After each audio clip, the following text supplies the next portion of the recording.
Now we are well on track toward unlocking the mysteries of some of those special abilities. Progress in brain research has been due both to the increasing number of scientists interested in studying the brain and to unprecedented technological innovations. These new tools give us a window to the brain. The cerebral cortex is the outermost covering of the brain, which has evolved in humans further than in any other species, and what is most responsible for making humans human. It is also the structure most associated with higher mental functions. With its multiple folds, ridges, and grooves, the cortex is made up of two similar-looking hemispheres joined at the middle by an extensive bundle of nerve fibers which cross from side to side. One of the keys to understanding the brain is to recognize that nerve cells are highly interconnected. Any given nerve cell may make thousands of connections with other nerve cells. The orange-looking surface in this image is the cerebral cortex. Since the size of the brain is limited by the space within the skull, the only way to increase the amount of cortical tissue is to fold it. With a specialized method, we can look deep into the cortex and see individual cells. Here they appear black and have branches coming from them. As magnification increases, we see greater detail in the network of the branches. These are dendrites, which are the appendages of neurons which will receive synaptic connections from other cells. Connections are made with another specialized process called an axon. The place where communication occurs between an axon and a dendrite is called a synapse. Synapses are the communication links between neurons. Remember, thousands can occur along a single dendrite.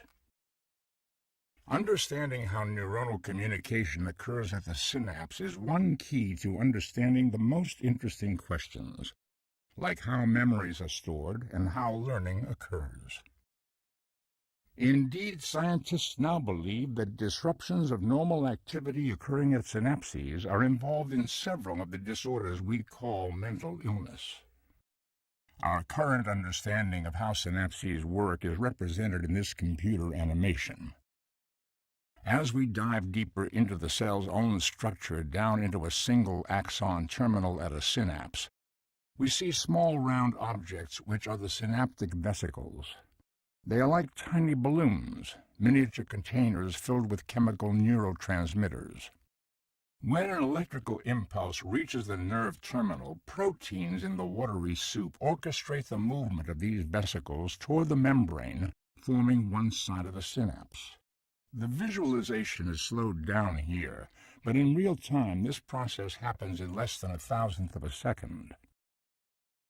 As the transmitter-filled vesicles touch the inside of the nerve terminal membrane, their own membrane fuses with it.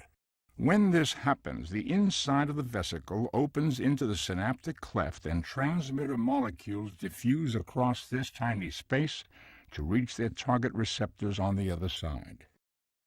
This causes electrical conduction to occur, completing the propagation of the neuronal message across the cleft. The processes of neuroconduction and neurotransmission occur by the billions throughout the human brain.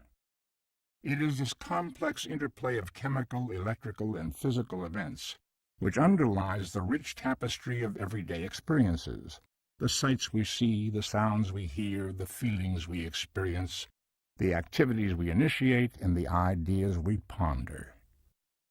Even slight errors or variations in any of these neural events can lead to the kind of abnormalities which underlie most of brain disorders, including mental illness.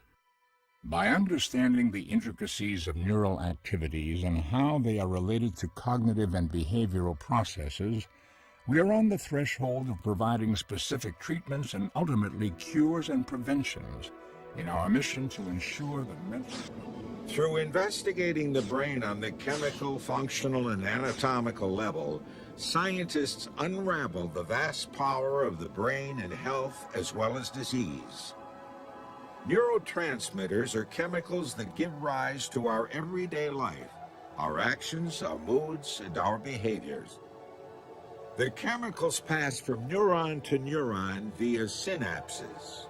Within the synapse, the glucose metabolism of the mitochondria and the electrical impulse of the action potential cause the vacuoles to intersect with the cellular wall and release neurotransmitters between junction membranes. Different functions and behaviors are localized in certain brain regions.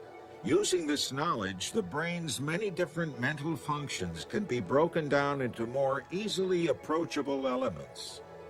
By looking at these smaller parts of brain regions and activities, a more comprehensive understanding of overall brain function can be built.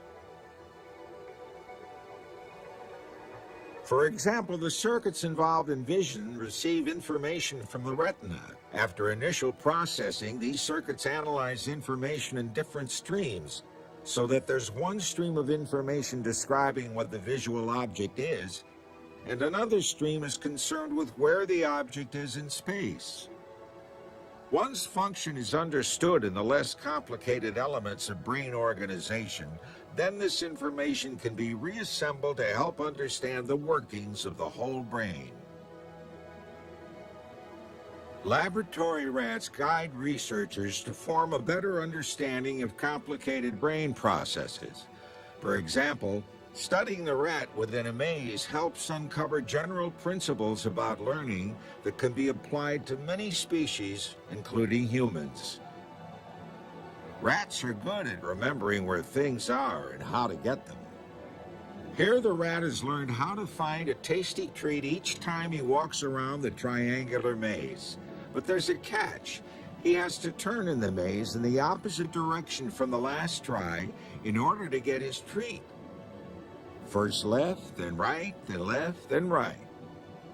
Using sophisticated techniques, it's possible to listen to the sounds of groups of brain cells firing before the rat makes his left-right decisions. Listen how the neurons fire very quickly just before he makes his turns. That is the sound of his brain cells remembering where the treat is and where to get it. The lessons learned from the rat can be used to understand a similar process in the human brain. To do that, scientists can use technologies developed in recent decades, such as functional magnetic resonance imaging, or fMRI. This allows the imaging of functional activity in the living brain. The fMRI machine makes it possible to take pictures of activity within a living brain.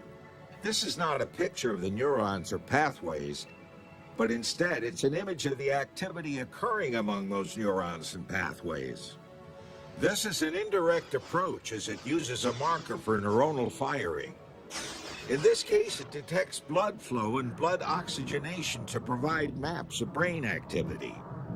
We can see the localized increases in blood flow as the brain capillaries expand in size. Blood flows more rapidly through a larger tube. This increase can be used to map brain activity in response to specific tasks and stimuli, like remembering.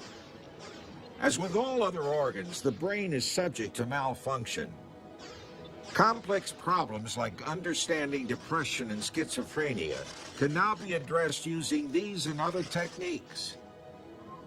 Here's an example of the kind of information we get when comparing the brains of normal and mentally ill people. The image on the left is from a normal subject. On the right is a schizophrenia patient, where we can see the vast differences in the amount and location of brain activity.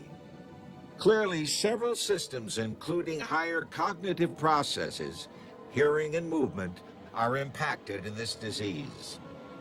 Imaging provides a way to identify how the brain processes information differently in schizophrenia.